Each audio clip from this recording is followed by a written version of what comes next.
बिस्मिल्लाहिर्रहमानिर्रहीम। अस्सलामु अलैकुम वरहमतुल्लाहि वबरकातुहू। मेरे दोस्तों, गर्मियों में ज़्यादातर, सर्दियों में भी है लेकिन गर्मियों में ज़्यादातर ये चक्कर आते हैं। और ये चक्कर, ये बीमारी है बड़ी ख़तरनाक। जो आदमी इस बीमारी के अंदर मुब्तला होता है तो फिर वो आज़ादाना तौर पर ना आ सकता है, ना जा सकता है, ना कहीं सो सकता है। हर वक्त परेशान रहता है, इसे खौफ तारी रहता है।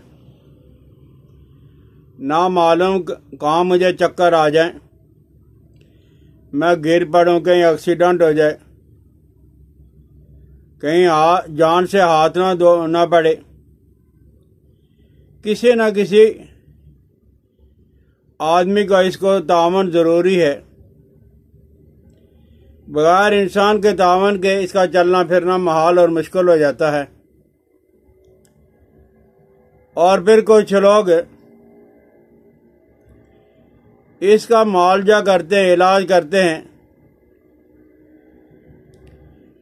लेकिन वो एक ही तरह की मेडिसिन इस्तेमाल करवा लेते हैं, वो एक ही तरह की अद्वियात का इस्तेमाल कराते हैं। और कोई आदमी ये नहीं सोचता कि इस आदमी को जो चक्कर आ रहे हैं ये मैदा की वजह से, बलगम की वजह से, रियाखे गलीजा की वजह से, खून या सफरा की कमी या ज्यादती से, और इन चीज़ों को होना लाजमी है। खून और सफरा की कमी ज्यादती भी हो सकती है, रियाखे गलीजा भी हो सकती है, वैसे आम जर्नल कमजोरी भी हो सकती है, मैदे के मसाइल भी हो सकते हैं। बहरहाल ऐसा कोई मरीज हो, कम अज कम में उसे पता होना चाहिए कि मुझे किस वजह से ये तकलीफ हो रही है। और जिस शख्स को ये चक्कर आते हैं समझ लें कि उसकी मत मारी जाती है। बाज़ औक़ात आंखों के आगे अंधेरा सा छा जाता है। बाज़ लोग तो बेहोश होकर जमीन पर गिर पड़ते हैं। चक्कर आने से पहले एक वहम सा होता है दिमाग के अंदर कि मैं गिर पड़ूंगा, और वाकई उसे दौरा पड़ जाता है, वो गिर पड़ता है। दूर की चीज़ें नज़दीक और नज़दीक की चीज़ें दूर नजर आती हैं। चक्कर आने की हालत में मरीज को ऐसे महसूस होता है कि गोया इसका सर और सारा जिस्म घूम रहा है। किसी को ऐसा महसूस होता है कि गोया जब इसके जिस्म से जान निकल रही है, मेरा जिस्म सुन्न हो गया है। आस पास की सारी चीज़ें चक्कर काटते नजर आती हैं। बहरहाल ये तकलीफ तो है, लेकिन इसके लिए क्या किया जाए? कोई ऐसी चीज़ हो, बाजारों के अंदर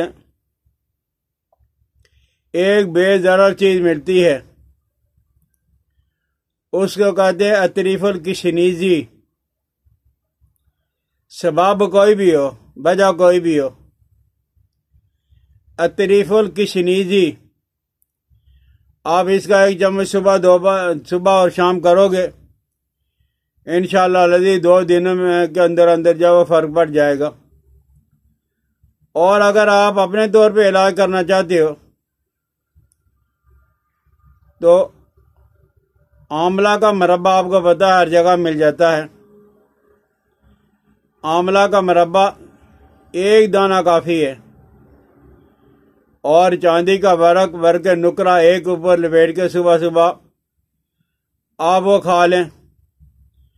इसी तरह ये जो सर्दियों गर्मियों में जब वो इमली का आप शरबत बनाते रहती हो गूदा निकाल के, तो वो इमली का गूदा 25 ग्राम और शक्कर जो वो 6 ग्राम, इन दोनों को मिक्स कर लें। घंटा 1.5 घंटा के बाद उनको भून के छान के निथार के और इसमें शक्कर मिला के आप पी लें सुबह शाम 2 टाइम। इंशाअल्लाह लजीज से भी आपको फ़र्क पड़ जाएगा। खशखाश पाकिस्तान में ये आम सस्ती चीज़ मिल जाती है हर जगह पे। ये खशखाश और खुश्क धनिया और मगज़ कद्दू, खशखाश, खुश्क धनिया, मगज़ कद्दू, ये तीनों 5-5 ग्राम यानी 15 ग्राम हो गया। इनको आप घोट के रोज़ाना सुबह शाम दूध में या पानी में इस्तेमाल करें। इंशाअल्लाह लजीज चक्कर आना और चक्करों की जो बीमारी है उसे जान छूट जाएगी। इसी तरह चक्करों को दूर करने के लिए यानी चक्कर की बीमारी से निजात पाने के लिए 7 दाने मीठे बादाम की गिरी, बादाम की गिरी जो है वह 7 दाने, मगज़ कद्दू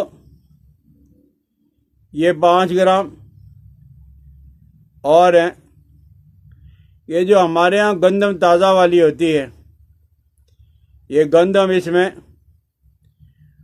जो वो डाल लें 10 ग्राम, और इसको 100 जो वो यानी 50 ग्राम या 100 ग्राम यानी छटांग या आधा पाव दूध के अंदर आप इसे सुबह गोर छान के, तो ये बादाम भी, कद्दू भी और गंदम वाला नुस्खा भी ये आप कम भी कर सकते हो, ज़्यादा भी। तो इंशाअल्लाह लजीज चक्करों वाली बीमारी से आपकी जान छूट जाएगी, चक्करों की शिकायत आपसे दूर हो जाएगी। गर्मियों के अय्याम में ये अक्सर और बेशतर बीमारी काफ़ी ज़्यादा फैलती है, और ये जो हमारे घर की चीज़ें देसी खाना और पीना है इनमें से कोई चीज़ का इस्तेमाल करोगे इंशाअल्लाह लजीज चक्करों का आना ख़त्म हो जाएगा। समझ आ जाए, इस्तेमाल करें, शेयर करें, इसे सब्सक्राइब भी करें, बेल आइकन को दबा दिया करें। अपनी दुआओं में हकीम इलियास अफज़ली को याद रखना। अस्सलामु अलैकुम व रहमतुल्लाहि व बरकातुहू।